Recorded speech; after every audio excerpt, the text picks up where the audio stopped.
സമൂഹത്തിൽ അന്തസ്സായിട്ട് ജീവിക്കുന്ന അമ്മമാരുടെ മനസ്സമാധാനം കിടക്കുന്ന മക്കളെക്കുറിച്ച് ഞാൻ എന്ത് പറയാനാണ്? അന്തസ്സായിട്ട് ജീവിക്കുന്നവർ, അഭിമാനം ആണ് ലോകത്തിലെ ഏറ്റവും വലുതെന്ന് വിശ്വസിച്ച് ജീവിക്കുന്നവർക്ക് ഒരൊറ്റ മകൻ തിരിഞ്ഞാൽ മതി, ഇല്ലെങ്കിൽ ഒരൊറ്റ മകൾ തിരിഞ്ഞാൽ മതി. എന്തൊരു കഷ്ടമാണ് ഈ യുവതലമുറയുടെ പോക്ക്. വേറെ കുഴപ്പമൊന്നുമില്ല. സന്ധ്യയ്ക്ക് കൂട്ടുകാരായിട്ട് പുറത്ത് പോവുക, സന്ധ്യ കഴിഞ്ഞിട്ട് തിരിച്ചു വരിക. സംഘർഷമാണ് വീട്ടിൽ ഇരിക്കുന്നവർക്ക്. ഈ കുട്ടികൾ ഏത് വഴിക്കാണ് പോകുന്നത്? ഒരു തലമുറ മുഴുവൻ ദോഷകരമായി ജീവിക്കാൻ ഈ തലമുറയൊന്ന് ചിന്തിക്കണം. ഞാൻ എങ്ങനെയാണ് ജീവിക്കേണ്ടത്? എന്നെ നോക്കുന്നത് ആരാണ്? എനിക്ക് പണം തരുന്ന ആരാണ്? എന്നെ പഠിപ്പിക്കുന്നത് ആരാണ്?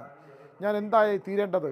ഞാൻ വളർന്ന് വലുതായി എനിക്കുണ്ടാകുന്ന സമ്പാദ്യങ്ങൾ കൊണ്ട് എൻ്റെ അച്ഛനമ്മമാരെ നോക്കേണ്ടതാണ്. ഈ സമൂഹം, ഈ സമ്പത്തെല്ലാം ഞാൻ നിലനിർത്തേണ്ടതാണ്.